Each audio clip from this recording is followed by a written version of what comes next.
Welcome to the WRAL Daily Download. I'm Elizabeth Holmes.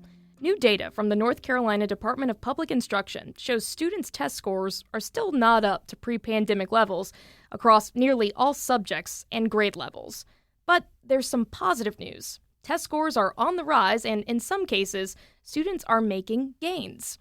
WRAL education reporter Emily Walkenhorst has been digging into test scores that were just released Wednesday morning. Emily, thanks for joining us. Of course, glad to be here. So I am a proud product of North Carolina public schools. I remember taking EOGs, hating them. I think a good place to start is, what are these kinds of tests for? Which students are taking them? What are they supposed to even determine? Right. So these tests are basically to judge where kids are at. Or, the state sets all these standards. Third graders need to know all these things. Fifth graders need to know all these things. And this is basically their way of making sure that the kids actually are meeting those things. So they take these tests usually every spring, depending on the test for students. And they give slightly different versions to different students so that they can't all watch out for this question on this test. And then they kind of all standardize them, and that's the report you get in the mail that's like some bizarre score, your scale score. You scored 500 something on this, and you don't know what it means, but that's because they're kind of like combining all of them together. So that's basically what these tests are for, is to measure how you're doing, and they do try to report that back to you of how well did you do compared to other students. Did you test on grade level or not? So obviously, COVID-19 had a tremendous impact on learning. Students were not in the classroom. They weren't in that traditional kind of setting. How did that impact scores here in North Carolina? Well, they dropped, and that was not just North Carolina. That was across the country. And it seemed like a pretty dramatic drop at the time because, one thing that happened is the pandemic really closed everything in March, right before they would have taken those tests in 2020. Then in 2021, students took tests, but you weren't really required to take it, or it was more like the state normally will, try to get 100% participation from every district. They'll hold districts accountable if you won't get close to that, and they didn't do that in 2021. So really, we went from whatever the 2019 scores were to fast forward 3 years later, after, closed schools, remote learning, over a year for a lot of students. A lot of kids were, all virtual, for a lot of that time. And we just saw a huge drop. And for a number of reasons, you just can't connect to the lessons. There's no easy back and forth. I mean, no just walking up to your teacher's desk and be like, hey, I didn't get this. You could have done that on Zoom, and a lot of people just don't necessarily take that initiative. Or you don't feel connected to your teacher enough to do that. So we saw a big drop. It's now 2025, several years after the pandemic started. What are we starting to see in these newly released test scores? How do they compare to the years prior, or even, before COVID-19 hit? Right. And, after seeing such a big drop in 2022, you kind of have this expectation, well, I think things are going to get better. And the question was always, how much are they going to get better? How fast are they going to get better? And the state was always, I think it's going to be a few years. So ultimately what we're seeing today, 2025 test scores, is kind of consistent with that expectation. In math, on a lot of those tests, it looks like they're about back to where they were in 2018 or 2019. 2018 is really the year the state really likes to use on math tests because they made some changes in 2019 that kind of threw off the results. But they're almost back to normal. And in reading, it's not quite the same story. So in math, it's like 50% of students are testing on grade level. In reading, it's a little bit lower than that, and about 4 or 5 percentage points behind where it was back in 2018. Most kids are still on grade level. It's just not what it used to be. And that's about what the state expected. But obviously, people, even before the pandemic, were always hungry. How do we get more kids, at grade level?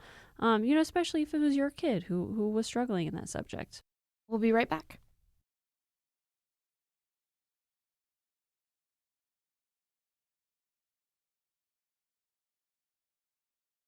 We're back. What stuck out to you the most about going through these scores that were recently released? And how should we be even thinking about them, interpreting them? Yeah, so I think one of the things that stood out to me was honestly just the improvement in math. In math, maybe it shouldn't have surprised me. Maybe it's just one of the subjects. Well, obviously, math is a lot of building blocks. Like if you get this one concept, it'll help you get another. And so, if it's maybe as simple as making sure students understand this concept and then just continuing to build on that. And maybe that's why it's a little bit easier. Maybe there are certain techniques. I know I've heard differences in opinion about, well, maybe even boys tend to learn one way and girls tend to learn another way. So it can get pretty complicated in math. But I think my takeaway was math is kind of this subject you always hear people groan over. Oh, I'm not a math person. I'm not good at math. Don't ask me to do math. And you kind of develop this sense that, oh, well, math is everyone's worst subject. But it actually is a pretty decent subject for students compared to reading. Science actually is pretty much just as good as math, actually has been better in recent years. But the state did recently change their science exam. So it's not quite apples to apples if I were to, say, what the science test results were this year. They were 60-some% passage rates. They were actually higher before that, but this year's test was more rigorous. It's interesting to kind of look at that and say, well, we hear negative things about math, but it turns out that's something that's actually easier to improve for a lot of students. That's fascinating. So we talked a little bit about COVID and how that impacted testing, but here in North Carolina, we had Hurricane Helene come through. How did that impact things at all? Well, a lot of students out in those western counties, they missed a lot of school. And some, for some of them, they might not have missed that much. Their school wasn't really damaged. Their district didn't suffer quite as much damage. But in some, an entire school was wiped out. They just could not go back into it. I think that happened in Yancey County, at least one of their schools. They just could not return to it. So there were kids who missed as much as a month of school. Some kids moved away even. I was told that wasn't a huge number of students. So there was a lot of learning disrupted. Those kids were missing a lot of days of school, and they were exempt from making that up. It's not like they all went to school in June and July this year to make up for it. They just kind of missed those days because they just couldn't make them up. And so, you might see that reflected in some of their test scores. And the state did exempt them from really having to be held accountable for them. So, there's all these rules about, well, if you test at this level, you can get assessed with this grade. And if you're assessed at this grade, it can lead to these other things. And basically, they don't have to worry about that just because they acknowledge that there's this huge disruption. Your reporting also said that last school year, 2024 to 2025, was the first post-pandemic school year without federal funding that went towards certain things like tutoring, learning coaches, and other programs. How does that maybe play a role in these most recent test results? Right. You would almost think that things might have slowed down. Like, hey, because it was one-time funds. This was not recurring funds. Schools kind of knew they were going to lose it. And so it was just how much growth can we have while we have it? So you might have expected the pace to drop, and it didn't seem to. It didn't accelerate at a great rate either. But what the state told us when we asked about that, like, hey, how did that actually affect schools? They said, well, we think what happened was schools had all this extra money for a couple of years. They hired tutors. They did all these things, and they might have learned something from that. So, they ended up cutting a lot of those things in some schools. I last year I surveyed all these districts and I did a separate report on, how they were actually going to change things when they lost this money. And, but a lot of them also told me, we're switching things around. We're not going to fund this other thing. We're going to keep funding, this tutoring program or this summer program or something like that. So, they really tried to keep a lot of these things. And so, the state believes that that is a sign that schools really learned from it. They had this extra money. They were able to kind of experiment in a way, see what works. And if it did work, they kept funding it. And so they think that's why things didn't really revert back, because schools were still able to do some of those things. But it was really only at the expense of cutting some other things they had been doing before. What does this mean going forward? Now that we have these test results that we can look at, how are state leaders going to respond to this? How do you think parents and families should be thinking about this? How do you answer that? Right. So the state gets these numbers every year, and they do dig into them every year. It's not necessarily a routine thing for them. Some of these numbers do prompt schools to create plans. If you do get assessed a certain performance grade, you have to create a plan. You have to tell parents about that.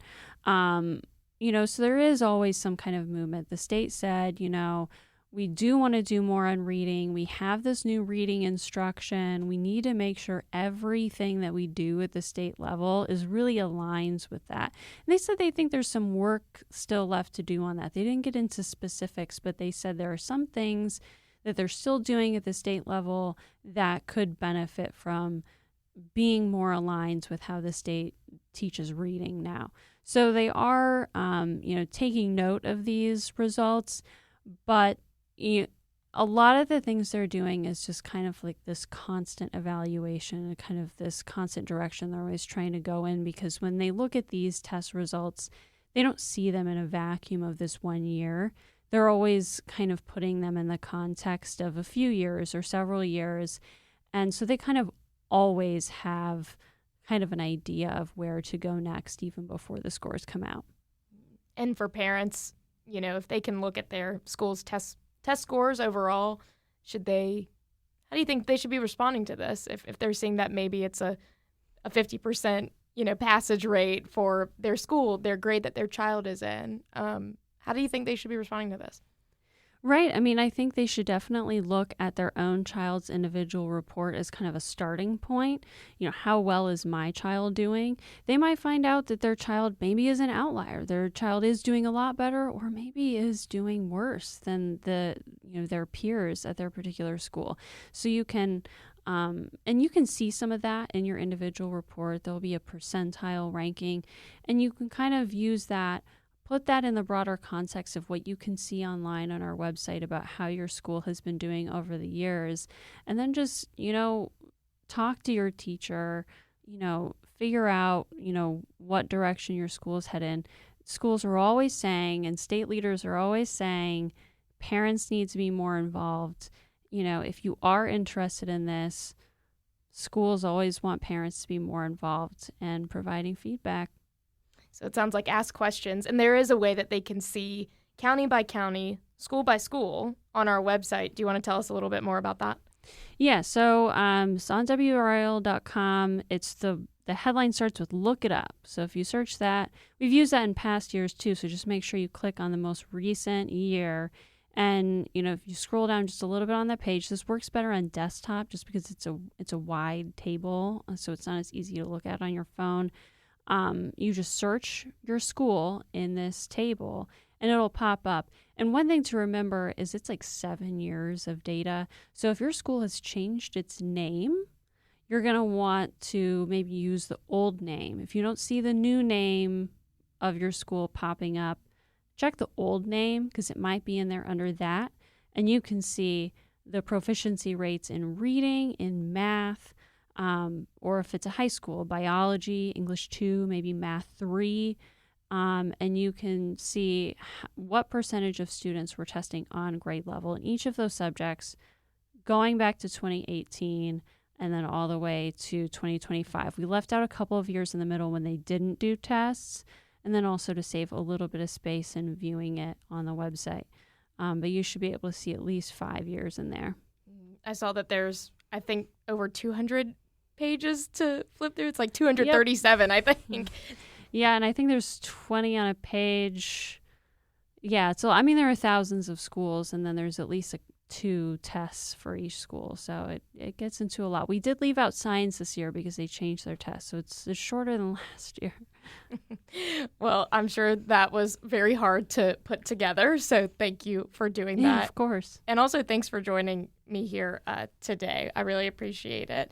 And thank you, listener, for listening to the WRAL Daily Download.